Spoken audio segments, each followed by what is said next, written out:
Perkenalkan, nama saya Nuryanti, saya dari kelas 12 IPS 2. Baik, di sini saya akan menjelaskan materi tentang Yatnya dalam Ramayana, yaitu Ayodhya Kanda. Di sini saya akan menjelaskan pengertian Yatnya. Yatnya adalah segala bentuk perilaku yang dilakukan secara tulus ikhlas tanpa pamrih, baik berupa materi maupun non-materi.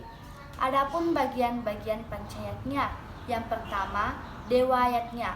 Dewa Yatnya adalah persembahan atau korban suci secara tulus ikhlas yang ditujukan kepada dewa atau Tuhan. Yang kedua, Resi Yatnya adalah persembahan atau korban suci secara tulus ikhlas yang ditujukan kepada orang suci.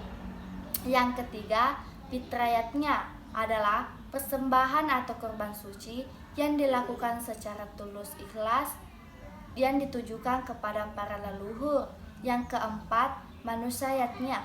Manusia Yatnya adalah persembahan atau korban suci yang dilakukan secara tulus ikhlas yang ditujukan kepada sesama manusia. Yang kelima, Buta Yatnya. Buta Yatnya adalah persembahan atau korban suci yang dilakukan secara tulus ikhlas yang ditujukan kepada makhluk yang lebih di bawah di derajatnya daripada manusia, hewan dan tumbuhan. Pembagian yatnya berdasarkan waktu pelaksanaannya.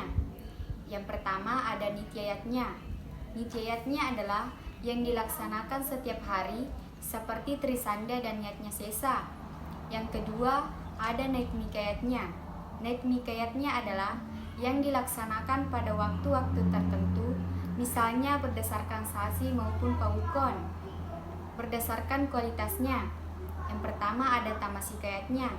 Tamasika yatnya adalah yatnya yang dilaksanakan tanpa mengindahkan petunjuk-petunjuk sastra, mantra, kidung suci, daksina, dan sarada. Yang ketiga ada satwika yatnya. Yatnya yang dilaksanakan berdasarkan sarada, laskarya, sastra agama, daksina, mantra, gina, annaseva, dan nasmita. Kisah Ramayana diawali dengan adanya seseorang bernama Rama, yaitu putra mahkota Prabu Dasarata, di Kosala dengan ibu kotanya Ayodhya. 3 saudara tirinya bernama Bharata, Laksamana, dan Satrugna. Rama lahir dari istri pertama Dasarata bernama Kosala, Bharata dari istri keduanya bernama Kaikeyi, serta Laksamana dan Satrugna dari istrinya ketiga bernama Sumitra. Mereka hidup rukun. Sejak remaja, Rama dan Laksamana berguru kepada Wiswamitra sehingga menjadi pemuda tangguh. Rama kemudian mengikuti Sayembara di Matila, ibu kota negara Wideha. Berkat keberhasilannya menarik busur pusaka milik Prabu Janaka, ia dihadiahi putri sulungnya bernama Sinta. Sedangkan Laksamana dinikahkan dengan Urmila, adik Sinta. Setelah Dasarata tua, Rama yang direncanakan untuk menggantikannya menjadi raja gagal setelah Kaikeyi mengingatkan janji Dasarata bahwa yang berhak atas tahta adalah Bharata dan Rama harus dibuang selama 15 tahun. Atas dasar janji itulah, dengan lapang dada, Rama pergi mengembara ke hutan Dandaka. Meskipun dihalangi ibunya maupun Bharata sendiri, kepergiannya itu diikuti oleh Sinta dan Laksamana. Namun, kepergian Rama membuat Dasarata sedih dan akhirnya meninggal.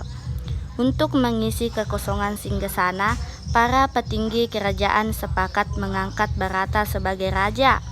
Tapi ia menolak karena menganggap bahwa tahta itu milik Rama, sang kakak. Untuk itu, Bharata disertai prajurit dan punggawanya menjemput Rama di hutan. Saat ketemu kakaknya, Bharata sambil menangis menuturkan perihal kematian Dasarata dan menyesalkan kehendak ibunya. Untuk itu, ia dan para punggawanya meminta agar Rama kembali ke Ayodhya dan naik tahta. Tetapi Rama menolak serta tetap melaksanakan titah ayahandanya dan tidak menyalahkan sang ibu tiri. Kaikeyi sekaligus membujuk Bharata agar bersedia naik tahta. Setelah menerima sepatu dari Rama, Bharata kembali ke kerajaan dan berjanji akan menjalankan pemerintahan sebagai wakil kakaknya. Banyak cobaan yang dihadapi Rama dan Laksamana dalam pengembaraannya di hutan. Mereka harus menghadapi para raksasa yang meresahkan masyarakat di sekitar hutan Kandaka itu. Musuh yang menjengkelkan adalah Surpanaka, raksesi yang menginginkan Rama dan Laksamana menjadi suaminya. Akibatnya, hidung dan telinga Surpanaka dibabat hingga putus oleh Laksamana. Dengan menahan sakit dan malu, Surpanaka mengadu kepada kakaknya, yaitu Rahwana, yang menjadi raja raksasa di Alengka. Sambil membujuk agar Rahwana merebut Sinta dari tangan Rama, dengan bantuan Marica yang mengubah diri menjadi kijang keemasan, Sinta berhasil diculik Rahwana dan dibawa ke Alengka. Burung Jatayu yang berusaha menghalangi tewas oleh senjata Rahwana. Sebelum menghembuskan nafas yang terakhir, Jatayu masih sempat mengabarkan nasib Sinta kepada Rama dan Laksamana yang sedang mencarinya. Dalam mencari Sinta, Rama dan Laksamana berjumpa pembesar Kera yang bernama Sugriwa dan Hanuman. Mereka mengikat persahabatan dalam suka dan duka. Dengan bantuan Rama, Sugriwa dapat bertahta kembali di Kishenda setelah berhasil mengalahkan Subali yang lalin. Setelah itu, Hanuman diperintahkan untuk membantu Rama mencari Sinta dengan pasukan Kera yang dipimpin Anggada, anak Subali. Mereka pergi mencari Sinta. Atas petunjuk Sempati, kakak Jatayu, mereka menuju ke pantai selatan untuk mencari Alengka. Hanuman meloncat dari puncak gunung Mahendra. Setibanya di ibu kota Alengka, Hanuman berhasil menemui Sinta yang menggambarkan bahwa Rama akan segera membebaskannya. Sekembalinya dari Alengka, Hanuman melapor kepada Rama. Strategi penyerbuan pun segera disusun. Atas saran Wibisana, adik Rahwana yang membelok ke pasukan Rama, dibuatlah jembatan menuju Alengka. Setelah jembatan jadi, berhamburanlah pasukan Kera menyerbu Alengka. Akhirnya Rahwana dan pasukannya hancur. Wibisana kemudian dinobatkan menjadi Raja Alengka, menggantikan kakaknya yang mati dalam peperangan.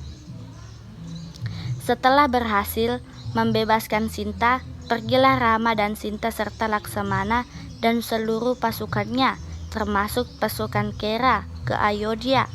Setibanya di ibu kota negara Kosala itu, mereka disambut dengan meriah oleh Bharata, Satrugna, para ibu suri, para punggawa dan para prajurit, serta seluruh rakyat Kosala. Dengan disaksikan oleh mereka, Rama kemudian dinobatkan menjadi raja. Nilai-nilai yatnya yang terdapat dalam cerita Ramayana Ayodhya-kanda. Yang pertama, bentuk persahabatan antara Rama dengan Sugriwa untuk saling menolong. Yang kedua, sikap Rama yang berbakti kepada ayahnya dengan menaati sumpah ayahnya. Yang ketiga, Sita melakukan pemujaan kepada Dewa Agni. Yang keempat, menghormati para rasi sebagai pemimpin keagamaan, sebagai penasehat kerajaan dan kerohanian. Yang kelima, terlihat dari kesetiaan Sugriwa terhadap janjinya kepada Rama. Yang keenam, diperlihatkan dari rasa baktinya Rama terhadap orang tuanya sehingga bersedia untuk mengasingkan diri ke hutan. Yang ketujuh, kesetiaan Dasarata dalam menepati janjinya pada Dewa Keikaya sampai harus meninggal dunia. Yang kedelapan, kebijaksanaannya dengan sepenuh hati hingga mengorbankan nyawa untuk membela kerajaannya. Yang kesembilan, Wibisana yang menentang kakaknya demi membela kebenaran. Dan yang ke-10, sikap Hanuman yang bijaksana tidak percaya bahwa Subali akan membunuh semua orang.